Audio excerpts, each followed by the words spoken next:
Gerakan Salam SG merintiskan kios layan diri di 16 masjid bagi memudahkan pendermaan dan pembayaran zakat menerusi kaedah digital. Inisiatif sempena bulan Ramadan itu diumumkan di Masjid Khalid pagi tadi. Tekan butang pilihan dan bayaran terus boleh dibuat. Kios-kios layan diri ini dirintiskan Gerakan Salam SG di 16 masjid untuk menggalakkan lebih ramai jemaah menggunakan kaedah digital pada Ramadan ini. Kita ingin masyarakat memiliki lebih banyak pilihan. Kita juga akur bahawa ramai di kalangan warga senja kita yang mungkin tidak faham ataupun belum lagi peka tentang penggunaan di laman-laman web. Jadi kita sediakan Salam SG Self-Service Kiosk di mana kita memberi peluang kepada warga senja kita menggunakan kad kredit dan kad debit mereka.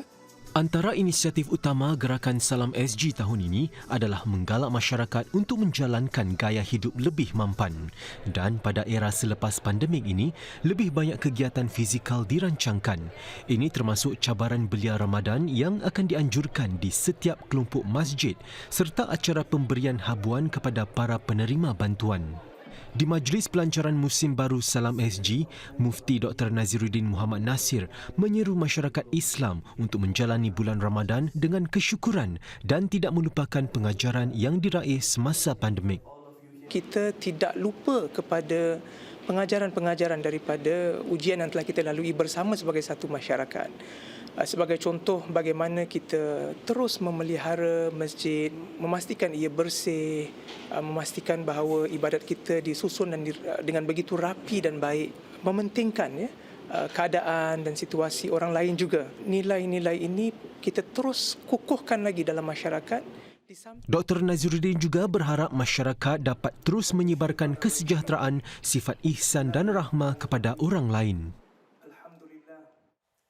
Program saham kesihatan akan diperluas ke 11 bandar M Kuasa 3 di samping Mendaki dan Muiz. Ini sedang bidang kesihatan menjadi tumpuan kelima di bawah M Kuasa 3. Wartawan Nur Arina Ahmad Anis melaporkan. Hampir 1,000 peserta bersenam beramai-ramai di Festival Keluarga Saham Kesihatan M Kuasa 3 di Hub Tampines kita pagi tadi. Inisiatif itu disasarkan khusus untuk masyarakat Melayu Islam. Setelah dirintis di Jurong dan Tampines, program saham kesihatan akan diperluaskan ke 11 lagi bandar M Kuasa 3 dan 2 badan Melayu Islam. So let me encourage my friends from M-Cube at Town, Mendaki and Muiz, and even our leaders from NTUC are here. Please stand up and acknowledge them here. They are going to lead our fellow workers to make sure all of us, everyone, whole of community, take charge of our health. Together we can motivate one another to adopt healthier lifestyles. Program saham kesihatan adalah sebahagian daripada usaha membawa masyarakat Melayu Islam turut serta dalam perkembangan SG Lebih Sihat, satu usaha peringkat negara. Kita mahu lihat masyarakat kita lebih sihat, lebih faham dan lebih meneliti tentang gaya hidup mereka dari aspek bukan sahaja daripada olahraga tetapi daripada pemakanan, juga screening dan menjaga kesihatan mereka. Jadi ini menambahkan apa yang sedia ada dan juga memperluaskan usaha yang sedia ada. Kita percaya bahawa menjaga kesihatan itu adalah suatu tanggungjawab moral dan amanah setiap individu. Dan kami berharap dengan menyokong HPB dan bekerjasama dengan HPB dalam saham kesihatan ini, kami dapat bekerjasama untuk membantu masyarakat menjadi lebih cerdas dan cergas. Sejak Januari tahun ini, Mendaki sudah menganjurkan beberapa aktiviti fizikal bagi para kaki tangannya setiap minggu. Lebih banyak pusat dialisis akan dibina dalam masa beberapa tahun akan datang sedang profil penduduk Singapura semakin menua. Bagi melakukannya, Yayasan Buah Pinggang Kebangsaan NKF sedang mencari tapak-tapak baru di estet-estet matang. Pada masa yang sama, pusat-pusat dialisis sedia ada akan dinaik taraf untuk menampung lebih ramai pesakit. Encik Khamis Rubai, 73 tahun, perlu ke sesi dialisis 3 kali seminggu. Setiap sesi berjalan selama 5 jam. Mujur beliau kini dapat melanggani pusat dialisisnya lebih dekat lagi dari flatnya. Pusat NKF Tua Payoh ini baru saja siap setelah menjalani perluasan. Terletak di Toa Payoh Lorong 8, ia adalah pusat dialisis masyarakat tertua di Singapura. Very convenient. Someone nearby to my place. Before I do a dialysis by one bus stop to another one, very slow. So now I can walk. So open and in operation, it can actually provide life-saving dialysis treatment to 168 patients at the doorstep and within the vicinity of Toa Payoh as well. And residents here do not have to travel too far. Dan menerusi sumbangan $2.2 juta, pusat ini mempunyai kerusi baru dan teknologi dialisis terkini. Ia juga mampu menangani pandemik dengan adanya sistem penapisan udara. NKF kini merancang untuk menaik taraf lagi 10 daripada 42 pusat dialisisnya selain membuka pusat-pusat baru. Kini, 6 pesakit didiagnos dengan kegagalan ginjal setiap hari. Lantaran itu, NKF mahu meningkatkan pemeriksaan demi mengesan mereka yang ada isu ginjal tidak dikesan pada peringkat awal. Kaum Adam memainkan peranan penting dalam menggalak perubahan pemikiran dengan mencabar stereotip jantina dan memainkan peranan aktif di rumah.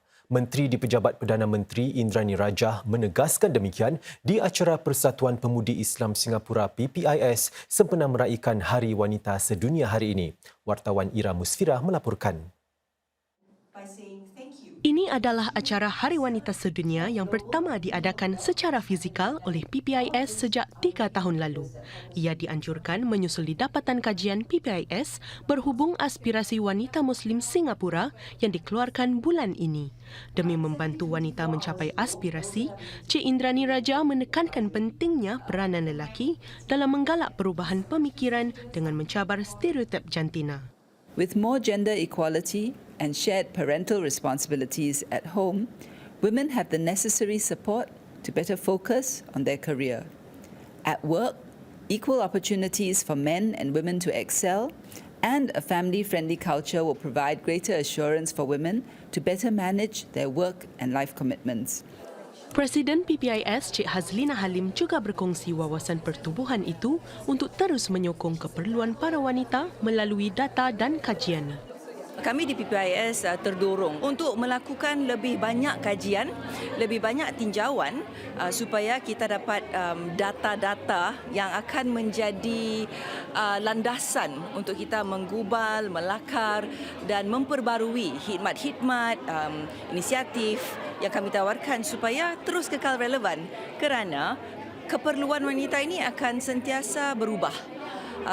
Maka itu, bantuan yang ditawarkan juga harus berubah. PPIS turut menganjurkan bazar mini yang menampilkan 20 gerai daripada pelbagai industri yang menampilkan semangat keusahawanan wanita. Kaum Adam memainkan peranan penting dalam menggalak perubahan pemikiran dengan mencabar stereotip jantina dan memainkan peranan aktif di rumah. Menteri di Pejabat Perdana Menteri Indrani Rajah menegaskan demikian di acara Persatuan Pemudi Islam Singapura PPIS sempena meraihkan Hari Wanita Sedunia hari ini. Wartawan Ira Musfirah melaporkan. Ini adalah acara Hari Wanita Sedunia yang pertama diadakan secara fizikal oleh PPIS sejak 3 tahun lalu. Ia dianjurkan menyusuli dapatan kajian PPIS berhubung aspirasi wanita Muslim Singapura yang dikeluarkan bulan ini. Demi membantu wanita mencapai aspirasi, Cik Indrani Rajah menekankan pentingnya peranan lelaki dalam menggalak perubahan pemikiran dengan mencabar stereotip jantina.